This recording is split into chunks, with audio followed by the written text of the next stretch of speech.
आप देख रहे हैं अल्फा डिफेंस हिंदी में आपका स्वागत है। आज के इस वीडियो में हम लोग बात करेंगे कुछ डिफेंस अपडेट्स के बारे में। आज का हमारा पहला अपडेट रफाल फाइटर जेट्स को लेकर आ रहा है। भारत की जो एम्बेसी है फ्रांस में, उनके ट्विटर हैंडल से आज एक फुटेज रिलीज की गई थी और इसके डिस्क्रिप्शन के हिसाब से भारतीय वायुसेना के 3 और रफाल फ्रांस से टेक ऑफ कर चुके हैं। ये फाइटर जेट फ्रांस से टेक ऑफ करके सीधे भारत में लैंड करेंगे।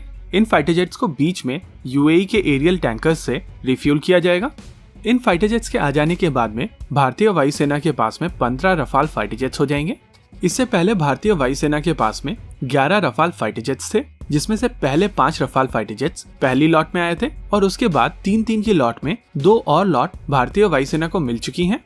वैसे कुछ दिनों पहले फ्रांस के एम्बेसडर जब मीडिया से बात कर रहे थे तो उन्होंने एक चीज और कंफर्म की थी। इमैनुअल लेनिन के हिसाब से आने वाले अप्रैल में भारतीय वायुसेना को 5 और रफाल फाइटर जेट्स मिल जाएंगे, जिसके बाद भारतीय वायुसेना का टोटल नंबर बढ़कर 21 हो जाएगा।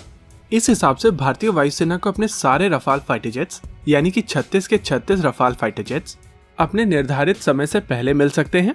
अग्रीमेंट के हिसाब से भारतीय वायुसेना को अपने सारे रफाल यानी कि 36 के 36 रफाल अप्रैल 2022 से पहले मिल जाने चाहिए। और जिस हिसाब से फ्रांस की तरफ से डिलीवरी की जा रही है, ये चीज मोर और लेस क्लियर है कि दासो एविएशन ये फाइटर जेट्स समय से पहले डिलीवर कर देगा।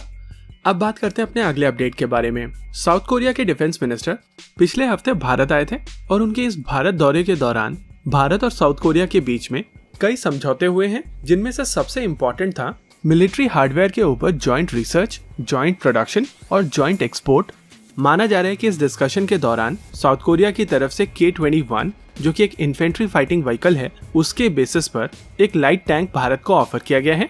अगर K-21 की बात की जाए तो ये 25.6 टन की मशीन 750 हॉर्स पावर इंजन से पार किया जाता है, जिसकी वजह से इसकी मोबिलिटी बहुत शानदार है। माना जा रहा है कि इसी हल के ऊपर जॉन कॉकरेल का टर्रेट लगाया जा सकता है और एक काफी छोटी टाइमलाइन के अंदर एक लाइट टैंक डेवलप किया जा सकता है। अब बात करते हैं अपने अगले अपडेट की। नेशनल एरोस्पेस लैब की तरफ से हंसा एनजी आज रोल आउट कर दिया गया है। ये एयरक्राफ्ट हंसा 3 के ऊपर बेस्ड है। हंसा 3 ने अपनी पहली उड़ान 1993 में भरी थी और साल 2000 में यह एयरक्राफ्ट सर्टिफाई कर दिया गया था। साल 2000 और 2007 के बीच में एनएएल की तरफ से 12 ऐसे एयरक्राफ्ट भारत के अलग अलग फ्लाइंग क्लब्स को अलग अलग रिक्वायरमेंट्स के लिए बना कर दिए गए थे। इनफैक्ट आईआईटी कानपुर की तरफ से इस एयरक्राफ्ट का प्रयोग आज भी किया जा रहा है और उनके एयरक्राफ्ट में लगभग 4000 फ्लाइंग आवर्स ऑलरेडी क्लॉक किए जा चुके हैं। अगर हंसा एनजी को हंसा से कंपेयर किया जाए तो ये एयरक्राफ्ट काफी ज्यादा मॉडर्न एयरक्राफ्ट है। इसमें एक बेहतर इंजन का प्रयोग किया जाता है। इसके इलेक्ट्रॉनिक्स और एवियोनिक्स नेक्स्ट जनरेशन है। साथ ही इस एयरक्राफ्ट में ओवरऑल काफी ज्यादा रिफाइनमेंट किए गए हैं, जिसके वजह से ये पूरा का पूरा एयरक्राफ्ट एक नेक्स्ट जनरेशन एयरक्राफ्ट बन चुका है। अगर इस एयरक्राफ्ट के ऑर्डर्स की बात की जाए तो एनएएल के पास में ऐसे 30 एयरक्राफ्ट का लेटर ऑफ इंटेंट ऑलरेडी मौजूद है, यानी कि देश के अलग अलग फ्लाइंग क्लब्स ऑलरेडी 30 एयरक्राफ्ट का ऑर्डर कमिट कर चुके हैं।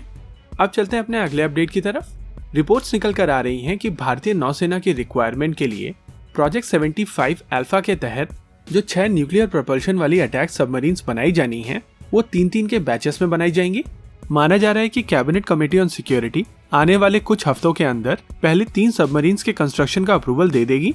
हालांकि इस प्रोजेक्ट के तहत 6 सबमरीन्स बनाई जानी है, लेकिन शुरुआती अप्रूवल 3 सबमरीन्स का दिया जा रहा है। अगर इस चीज को समझने की कोशिश की जाए तो यहाँ पर 2 पॉसिबिलिटीज हैं। पहली, भारतीय नौसेना चाहती है कि उनके न्यूक्लियर पावर्ड अटैक सबमरीन्स में इंक्रीमेंटल चेंजेस हो, यानी कि आने वाले समय में जो टेक्नोलॉजी ऐड होगी उसको भी इनकॉर्पोरेट किया जा सके। वहीं दूसरी ओर भारतीय नौसेना की तरफ से तीसरे एयरक्राफ्ट कैरियर के लिए जगह छोड़ी जा रही है।